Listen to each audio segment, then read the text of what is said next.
은혜를 나누고자 합니다. 예수님께서 제 아들과 함께 예루살렘 성전에 들어가셨습니다. 그리고 성전에 나올 때 성전의 그 휘황찬란한 대리석이 제자들 마음을 황홀하게 만들었습니다. 그래서 예수님께서 제 아들이 고했습니다. 주님, 이 황홀한 대리석을 보십시오. 얼마나 멋있는 건축자재로서 이 성전이 지어졌습니까? 그럴 때 예수님께서 심상치 않은 눈으로 제자들을 바라보시고 난 다음 하신 말씀이, 이 아름다운 건물을 보느냐? 그러나 이 돌 중에 돌 하나도 포개어지지 않고 완전히 무너지려. 그러고 난 다음에 기드론 골짜기를 지나서 예수님이 감람산 위에 앉아서 예루살렘을 내다보고 있을 때 제 아들이 물었습니다. 주님, 그러한 때가 언제 오겠으며 또 말세와 주의 재림의 때는 어떠한 징조가 있으리까? 그런 질문하셨습니다. 거기에 대해서 예수님께서 소상하게 대답한 것입니다. 물론 성전이 무너진 것은 예수님이 예언한 말씀 그대로 주 70년 만에 이루어진 것입니다. 예수님이 세상을 떼치고 승천하신 70년 만에 로마의 디도 대장이 독립을 위해서 반발한 이스라엘을 멸하기 위해서 군대를 가지고 와서 예루살렘 성성을 포위하고 쳤습니다. 그러고 난 다음에 성성이 무너지자 들어가서 성전에 불을 질렀는데 성전 안이 금과 은으로 많이 치장되어 있기 때문에 금과 은이 녹아서 돌 사이로 다 흘러들어가며 군인들이 금과 은을 찾는다고 돌 하나도 돌 위에 남지 않고 전부 다 뜯어냈었습니다. 그래서 예수님 예언한 말씀 그대로 예루살렘 성전은 무너져버리고 말한 것입니다. 그러나 주님께서 그 다음 이 세상 마지막 때와 주의 강림하실 때 어떠한 징조가 있겠습니까? 물은 질문에 대해서 그 이후에 소상하게 대답을 하셨습니다. 나는 그 대답을 가지고 여러분, 오늘 우리가 사는 이 시대가 얼마나 마지막 때에 이르러 있다는 사실을 증명하고자 하는 것입니다. 먼저 주님께서는 일반적인 말세의 징조에 관해서 말씀하셨습니다. 주님 말씀하기를 말세가 가까워오면 거짓 그리스도와 거짓 선지자가 출현할 것이라고 말하셨습니다. 이것은 여러분, 우리가 오늘 한국에서 살면서 우리의 세대, 우리 한국 안에서만 해도 수많은 거짓 그리스도와 거짓 선지자의 출현을 보았었습니다. 우리 한국에도 소위 자기가 만왕의 왕 만주의 주라고 말하며 세림주라고 말한 사람들이 한두 번 생겨났나요? 거짓 선지자가 줄을 이어서 생겨난 것입니다. 물론 여러분, 미국에 가면 또 미국판 거짓 선지자와 거짓 그리스도가 수없이 많이 생겨나셨습니다. 그래서 세계에 걸쳐서 이와 같은 사항은 이미 이루어졌고 지금도 이루어지고 있는 것입니다. 또한 주님께서는 말세는 전쟁과 전쟁의 소문이 나겠다고 했는데 오늘날만큼 온 세상이 전쟁으로 뒤엎어진 때는 없었습니다. 마치 홍수에 음몰된 같이 온 세상마다 전쟁이 있습니다. 그러나 예수께서 특별히 말씀한 것은 전쟁과 전쟁 소문이라고 말하는 것입니다. 전쟁만 하는 것이 아니라 전쟁 소문이 이 세상을 덮는다. 라디오, 텔레비, 신문 어디를 봐도 전쟁과 전쟁 소문입니다. 옛날에는 여러분, 지구 한 구석에 전쟁이 일어나면 그 소문이 지구 다른 구석에 가는 데는 1년이 걸리든지 2년이 걸리든지 했었습니다. 그러나 오늘은 지구 한 구석에 전쟁이 일어나면 몇 분 상관 내에 온 지구 전체에 다 알려집니다.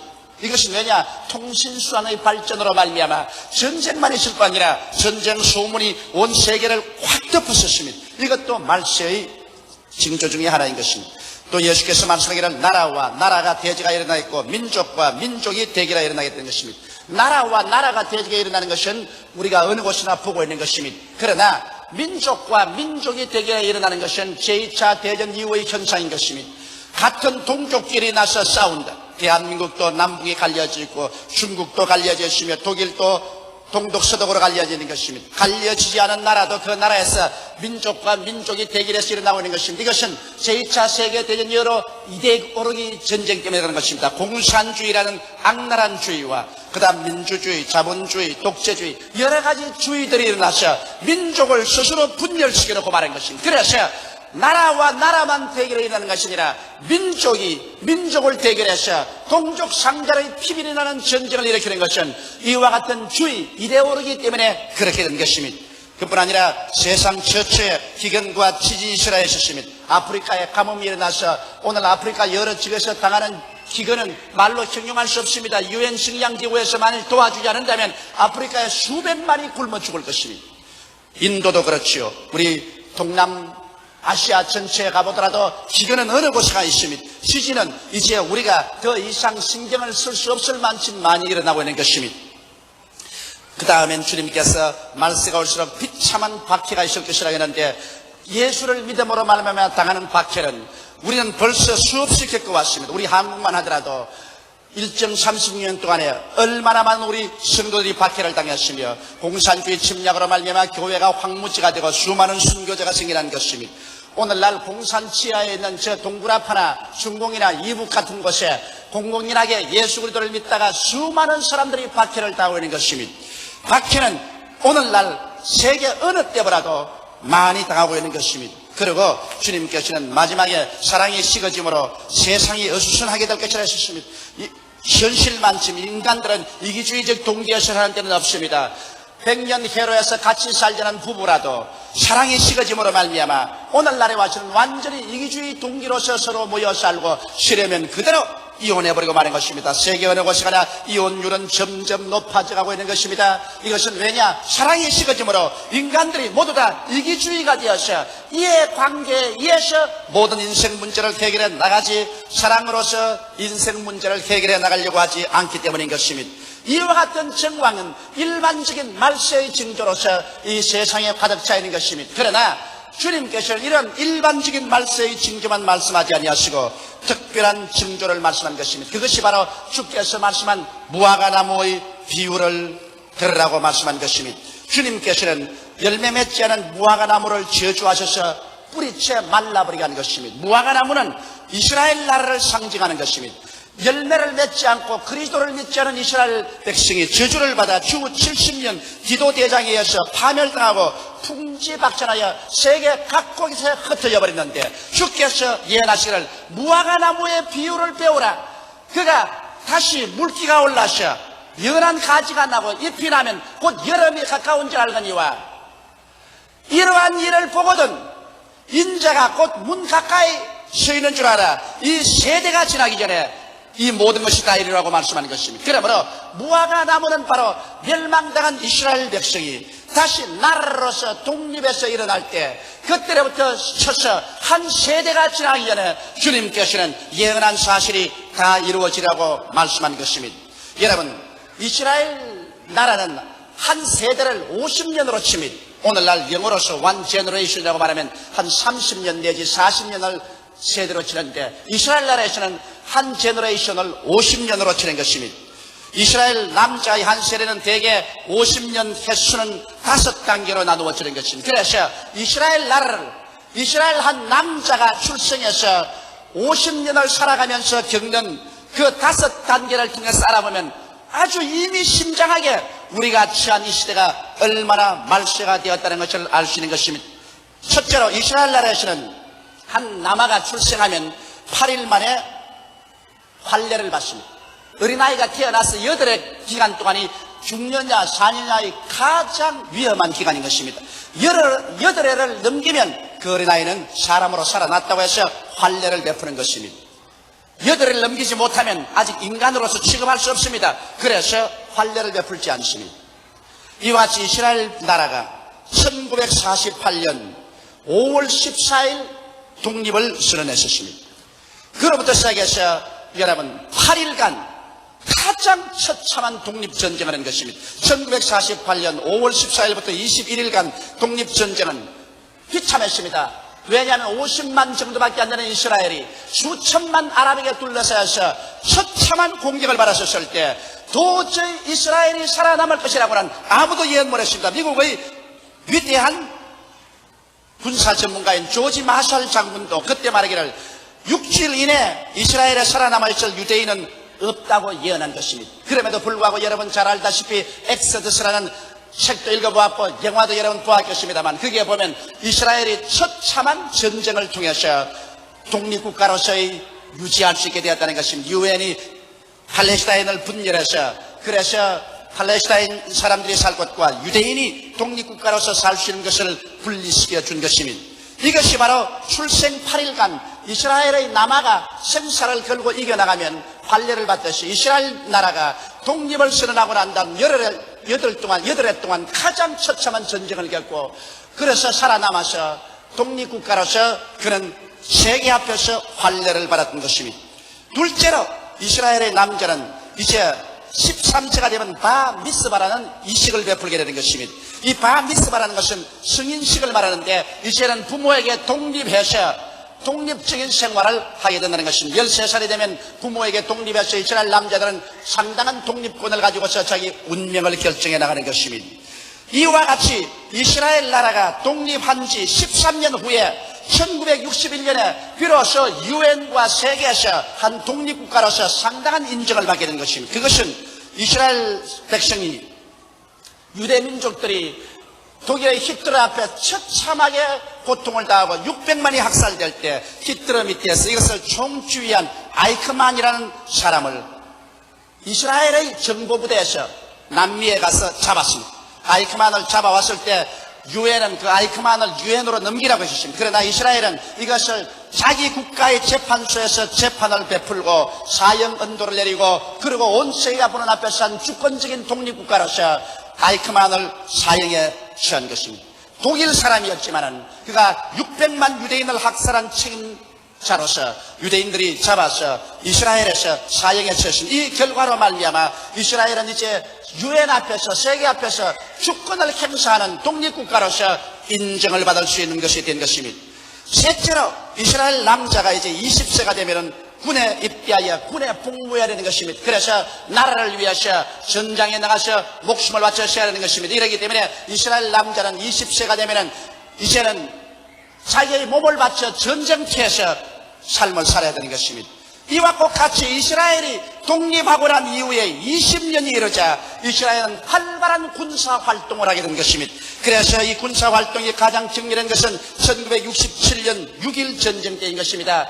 6.1 전쟁 때 저 애굽과 시리아가 합쳐서 요르단과 함께 이스라엘을 쳐들어왔으나 이 6.1 전쟁에 이스라엘은 처절한 전쟁을 통하여 가장 큰 승리를 얻었습니다. 6일 만에 애굽과 요르단과 시리아가 처참하게 패배하고 이스라엘은 요르단 저 건너편을 다 얻었으며 또 고란 공원을 점령했었습니다. 그리고 저 홍해까지의 땅을 시나이 사막을 점령한 것입니다. 그러고 난 다음 또 1978년에 갑자기 애굽과 시리아의 연합군이 이스라엘 공격한 전쟁이 용키퍼 전쟁입니다. 이 용키퍼 전쟁 때 이스라엘은 반드시 이제는 전쟁에 멸망할 것이라고 했습니다만 그 당시에 제가 미국에 있어서 절대로 이스라엘은 멸망하지 않는다고 했습니다. 하나님께서 마지막 역사의 시계로서 세워놓은 이스라엘이 절대로 멸망하지 않는다고 제가 예언을 했는데 1973년 용키퍼 전쟁에도 이스라엘이 나중에 가서 역전승하여 큰 전승을 했습니다. 그 결과로 이스라엘은 이 두 전쟁을 통해서 본토의 6배 가량의 땅을 점령해서 오늘날 방대한 땅을 점령한 나라가 되고 말한 것입니다. 제 네 번째로 이스라엘 남자가 이제 나이가 30이 되면은 30세 이후로는 종교생활과 평화를 추구합니다. 이것은 이스라엘 남자만 누구든지 30이 되면 이제 종교에 열심을 다해야 되고 이제는 할 수 있는 평화를 추구하는 일에 도모하도록 사회가 요구를 하고 있는 것입니다. 이와 똑같이 이스라엘 나라도 독립 후 30년이 된 1977년도부터 전쟁을 그만하자고 해서 애굽의 사다트가 예루살렘을 방문했고 1979년 3월 26일 워싱턴에서 미국의 카더 대통령, 이스라엘의 백인 대통령, 애굽의 사다트 대통령이 평화협정을 함으로 말미암아 애굽과 이스라엘 간의 전쟁이 그쳐버리고 마는 것입니다. 애굽과 이스라엘의 전쟁이 그치면 다른 아랍 국가가 이스라엘을 쳐들어올 수가 없습니다. 그렇기 때문에 그 협정 이후로 오늘 이스라엘은 평화를 추구하고 국가적으로 그들은 종교에 몰두하며 평화에 몰두할 수 있게 된 것입니다. 다섯째로 이스라엘의 남자가 나이 50세가 되면 군무회와 공무에서 일체 은퇴하고 마는 것입니다. 이스라엘의 은퇴 연령은 50입니다. 50이 되면은 한 세대가 지나가 버리고 마는 것입니다. 그래서 50세가 되면은 이제는 일체의 군무와 그리고 공무에서 은퇴하는 것처럼 이스라엘은 1998년 독립 후 50년이 되면 이 세상에서 국가로서 은퇴하게 되는 것입니다. 그 말은 뭐냐면 우리 주님께서 오셔서 이제는 이 세대가 다 지나가 버리고 세계를 점령한다는 그 해가 대개 그쯤 되는 것입니다. 내가 말하고 싶은 것은 1998년도에 주님이 재림한다는 말은 아닌 것입니다. 주님께서 하신 말씀은 한 세대가 지나기 전에 다 이루려고 했는데 이스라엘의 한 세대는 1998년도가 되면 한 세대가 되는 것이니 약 2000년쯤 서력기원 2000년에 이스라엘은 한 세대가 다 지나가 버리고 마는 것입니다. 이스라엘 남자가 한 세대가 지나가면 은퇴하는 것처럼 이스라엘도 한 세대가 지나가면 국가로서 이제는 은퇴할 수밖에 없는 것이 그리도 예언 속에 예언되어 있는 것입니다. 여러분 이 사실을 보게 될 때 이제 이스라엘이 수렵기원 2000년이 가까우면은 한 나라로서 은퇴할 것을 예언해 놓았는데 지금으로부터 계산해서 16년만 지나면 여러분 수렵기원 2000년이 되고 마는 것입니다. 성경에도 주님께서 하루가 1000년 같고 1000년이 하루 같은 것을 너희가 잊지 말라고 했는데 우리가 이대로 계산한다면 요한 묵시록에 1000년 왕국이 있는 것을 생각할 때 인간의 역사는 6000년에 끝나고 마지막 7000년 안식년이 있는 것을 알 수 있습니다. 주님께서 엿새 동안 일하시고 일했지는 쉬라고 말씀했는데 하루가 1000년을 계산한다면 아담부터 아브라함까지 2000년이요. 아브라함부터 예수님까지 2000년이요. 예수님으로부터 마지막 6000년까지가 2000년이 지나면 6000년이 됩니다. 지금 1984년도므로 역시 16년 이후가 되면 이 세상 6000년의 역사가 끝날 수밖에 없는 것입니다. 이렇기 때문에 이러한 정황을 살펴보게 될 때 여러분 우리가 지금 살고 있는 시대가 말세의 마지막 정점에 살고 있다는 사실을 알고 잠에서 깨어 일어나지 아니하면 안 될 것입니다. 특별한 또 징조는 다니엘 묵시를 통해서 주님께서 보여준 것입니다. 다니엘서 2장 31절로 35절에 보면 다니엘이 느부갓네살 왕의 꿈을 해석해 주고 있는 것입니다. 느부갓네살 왕이 꿈을 꾸었는데 이것이 도저히 해석이 안 되어서 크게 고민하다가 다니엘과 사드락과 메삭과 아벳느고가 기도한 결과로 다니엘에게 하나님 묵시를 주셔서 이 꿈을 해석하게 된 것입니다. 그 꿈에 느부갓네살 왕이 본 것은 우상이었습니다. 그 머리는 황금이요, 가슴은 은이요, 허리는 동이요, 허리 아랫도리와 두 다리는 철이요, 그 다음 열발가락은 칡과 흙이 섞여서 서로 섞이지 않고 있는데 사람의 손으로 뜨지 않은 돌이 하늘에서 날라와서 이 우상을 때리치매 우상은 깨어져서 풍지박산이 되어 없어져 버리고 이 우상을 친 돌은 온 천하에 가득하다는 것입니다. 이것은 바로 메시아적 예언으로서 굉장히 이미심장한 것입니다. 이 금의 머리는 무엇이냐? 바로 바벨로니아 느부갓네살 왕이라고 다니엘이 해석한 것입니다. 느부갓네살 왕의 시대가 지나면 그보다 못한 나라가 일어날 것인데 어느 나라가 일어난다는 것입니다. 어느 나라는 가슴과 두 팔이 있습니다. 예언한 그대로 바벨로니아가 망하고 난 다음 거기에서 메대와 파사라는 두 나라가 일어났었습니다. 그래서 메대 파사 연합군이 바벨론을 점령하고 메대 파사 연방이 그 나라를 점령했기 때문에 두 팔이 있었습니다. 그러나 이것 다음에는 동이 오게 되었습니다. 동이란 무슨 나라냐? 그 다음에는 마케도니아의 알렉산더 대왕이 일어나셔 이 메대와 파사를 쳐서 합치고 헬라 나라를 세운 것입니다. 그리고 동의 나라 밑으로는 철의 나라가 생기고 두 다리가 생겼다는데 동의 나라 헬라가 나중에 망하고 난 다음에 역사상 가장 강대국인 유럽의 로마가 탄생한 것입니다. 로마는 그 얼마 후에 동로마와 서로마 두 개로 나누어져 있다가 이것이 오늘날 열국으로 변했는데 그 열국 시대에 열발가락이 정립될 것입니다.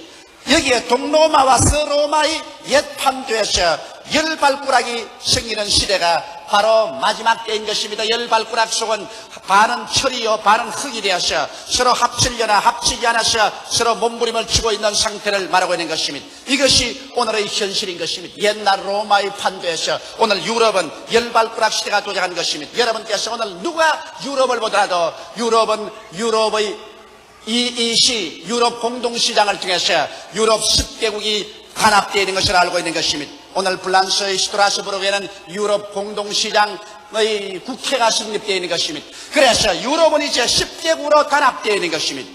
이래서 이 열발가락이 서로 합치려고 해도 잘 합쳐지지가 않습니다. 왜냐하면 경제적인 이해관계, 정치적인 이해관계로 말미암아 이 10개국에 서로 합치려도 합치지 않아서 지금 상당히 고민을 하고 있습니다. 유럽 합중국을 만들려고 아무리 애를 써도 그 중에 철같이 강한 나라가 있는가 하면 진흙같이 약한 나라가 있어서 서로 이해관계로 말미암아 서로 합치지 않아서 몸부림을 주고 있습니다. 이럴 때 하늘의 하나님께서 손으로 뜨지 않은 돌을 보내셔 이 우상을 쳐버렸다고 하는 것입니다. 바로 오늘 이 시간에 여러분 유럽은 10개국이 통합되어 있으나 철과 흙처럼 잘 뭉치지 않아서 몸부림치고 있는 것입니다. 바로 이때 하나님의 아들 예수 산돌이 내려와서 세계 역사를 멸하고 하나님의 영원무궁한 나라를 세우겠다고 약속하고 있는 것입니다. 이 사실이 조금 더 상세하게 설명된 것이 다니엘서 7장 7절로 14절인 것입니다. 여기에는 열불을 상징으로 나옵니다. 로마는 무서운 짐승인데 그 로마의 판도에서 10뿔이 나올 것이라고 말했었습니다. 이 10뿔 중에 적은 뿔 하나가 나와서 뿔 3개를 뿌리쳐 뽑아버리고 그 다음에는 이 나머지 7뿔과 함께 전 세계를 소나기에 넣고 호통을 할 것이라 했습니다. 그리고 하나님을 향해서 큰 소리를 하고 주의 성도들과 싸워서 한때, 두때, 반때, 3년 반 동안을 이기겠다고 말한 것입니다. 오늘날 유럽은 바로 이와 같이 10뿔 중에서 적은 뿔이 나오기를 기대하고 있는 것입니다.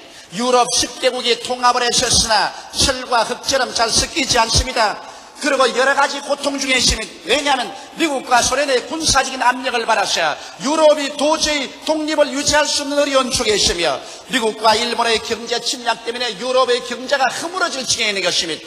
유럽의 경제가 얼마나 허약하냐. 미국의 자본과 일본의 소나기 무역 때문에 유럽의 모든 경제체제가 적자 가운데 흐르고 있는 것입니다. 그 다음 방대한 복지 예산 방출로 말미암아 유럽의 국가가 유지할 수 없습니다. 왜냐하면 국가에서 너무나 많은 복지 예산으로 학교 교육도 병원도 실업수당도 주다가 보니 나라가 빚더미에 올라앉아가지고서 어찌할 수 없는 상황에 놓여 있었으며 또한 유럽의 모든 생산시설이 노후에서 도저히 일본이나 미국이나 그렇지 않으면 중진 상위국들과의 공업적인 경쟁을 할 수 없는 상태에 있습니다.